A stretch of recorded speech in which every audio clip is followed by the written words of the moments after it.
Yield! Flee! Do your worst! Pin them down! Ha! Too easy! You're exposed! Hear my prayer! Grant us your blessing! We shall prevail! These look surprisingly useful. What do you think? Anything catch your eye? I hope you can find some use for these. No more mercy!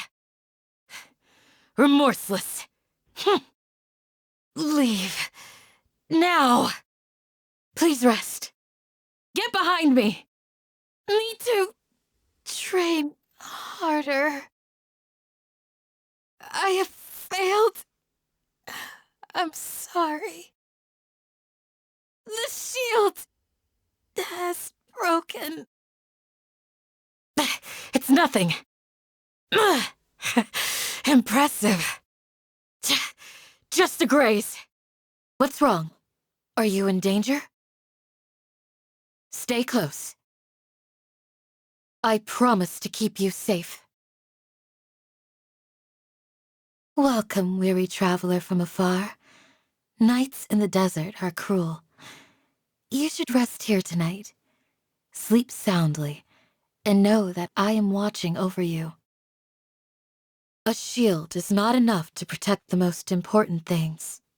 That's why I must also wield a spear. Peace and good health should be enjoyed by all. If I can provide everyone with a life such as this, I will be content. I will always seek to protect the things that are most important, no matter what it takes, even when it looks futile. Stay warm, or you'll catch a cold. The thunder rumbles. Does it scare you? This strange powder, it is fine like sand, but white as the clouds, and cold as ice. In the desert, a strong gale like this will create a sandstorm, so it's always a good idea to stay alert. I am right by your side, but if you're still nervous, just take my hand. Good morning, traveler. Did you sleep soundly last night? It's already noon. The golden eye of the sky glares down fiercely at this hour. We should find some shade and escape its wrath. The night sky. That great canopy that descends when the light of day is gone. Who knows how many untold secrets it conceals? Yes, it's time to rest. You should sleep. Me? It's still much too early. The night is beautiful, but it's also full of danger. I must keep watch, for your sake. Strange. I'm not sure what you mean. Both amber and blue are fairly common eye colors, I believe. Aru Village is where I was born and grew up. Even back when I was too young to understand anything else about the world, the one thing I knew for sure was that one day I would take over from my grandfather as sworn protector of our village. Today, I am grateful to now hold this duty. It is what I was born to do. My father was a scholar from the academia. He originally came to Aru Village on a research trip, and then he met my mother. As for her, unfortunately, I only know what my father has told me. The day I was born, she began her journey into the eternal night. They say that in every person's heart is a precious box into which they place the things they treasure so that they may guard them for their entire life. My heart harbors many treasures. Care to guess what those might be? When I received my vision, people in the village kept telling me it was a blessing from Akhmar. But that doesn't matter to me. I swore to protect the village, and I will do it, with or without a vision. I do love spending time in our village, but each day I spend here is also a reminder that if I ever start to let my guard down, sooner or later, the day may come when I no longer have a life to return to here. Have you come across Ajalenok nuts yet on your journey? They're naturally very sweet, and the villagers make the most delicious candies from them. If you're interested, you should give them a try. Perhaps it is a testament to the Dendro Archon's benevolence that I, a descendant of the El Ahmar bloodline, am able to live peacefully on this land. If so, I suppose I am grateful for this much, but I am first and foremost a child of the desert. A truly unusual scholar, unlike any other I've ever met.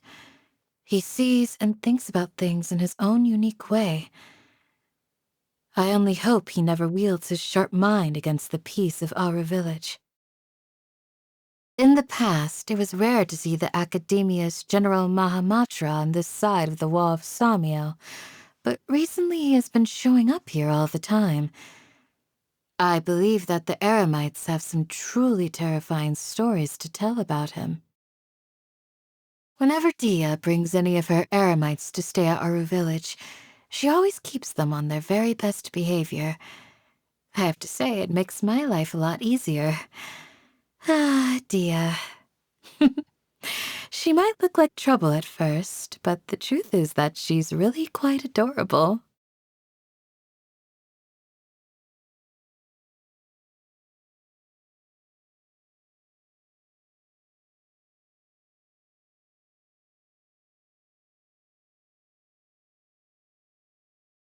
The sons and daughters of King Deshret are a proud people, and he is no exception.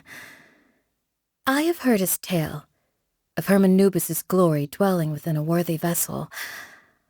I also understand he has been active in Sumeru City recently. Apparently he has spoken to Sino and other friends of his plans to visit our village.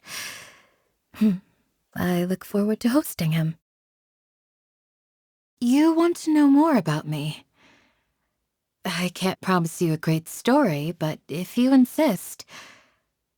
Okay, let's wait until nightfall. We can sit by the fireside and I'll tell you all you wish to know. We are a people whose god is no longer with us. Lies pose no threat to us. The threat we face is the prospect of no tomorrow. The path before us is paved with barbs. There is pain in every step.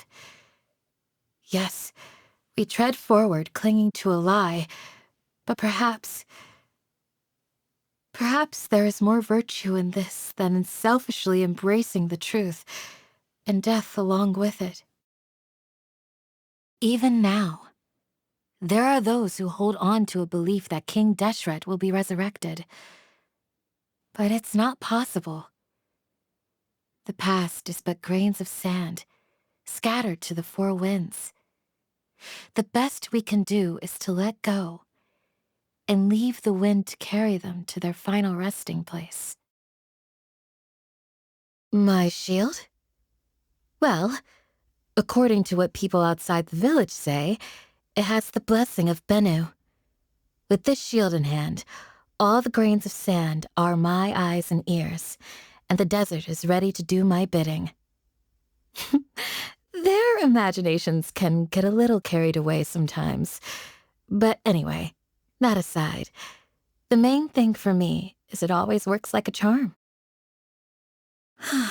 I'd really love to look into your future with my amber eye if I could. Something tells me everything would be golden, somewhere between the color of sunlight and honey, a color filled with hope. Your journey will be a smooth road ahead. I give it my blessing. I always love taking walks in the village. Seeing that all is still well gives me a sense that if today is just like yesterday, and yesterday is just like all the days before it, things have always been pleasant here, throughout history. Every now and then, a few violent thugs make the mistake of trying to disrupt the peace and tranquility of our village. I do wonder, is chasing them into a monster-infested valley perhaps a little too merciful? What do you think? Do you have any better ideas on how they should be dealt with? To me, quantity is more important than taste when it comes to food. Life in the desert uses up more energy than you might think. After a day's work, there's nothing more satisfying than having a filling meal. I don't hate it, but compared to regular meat, eating fish is a real nuisance. Maybe it's because we don't really eat fish here in the desert, but for whatever reason, I'm just not very good at removing all those prickly little bones. This must sound ridiculous to you. Absolutely delightful. This must have taken a lot of time and effort.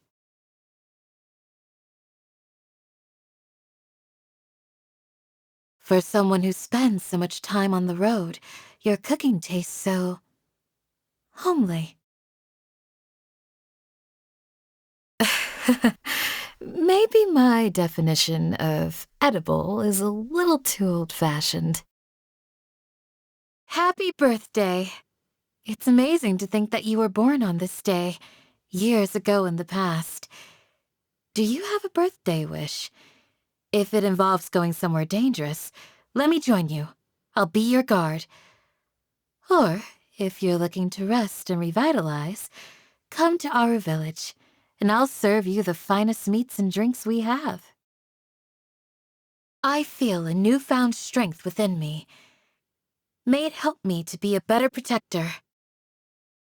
My shield grows sturdier, and my spear sharper. One is an unstoppable force, the other an immovable object. Oh, but I would never pit these against each other. I learned to wield the spear and shield, knowing that I would one day need them. And today I use these skills to protect the village. So perhaps this new strength I now gain in the present is preparing me for trials that lie ahead in the future.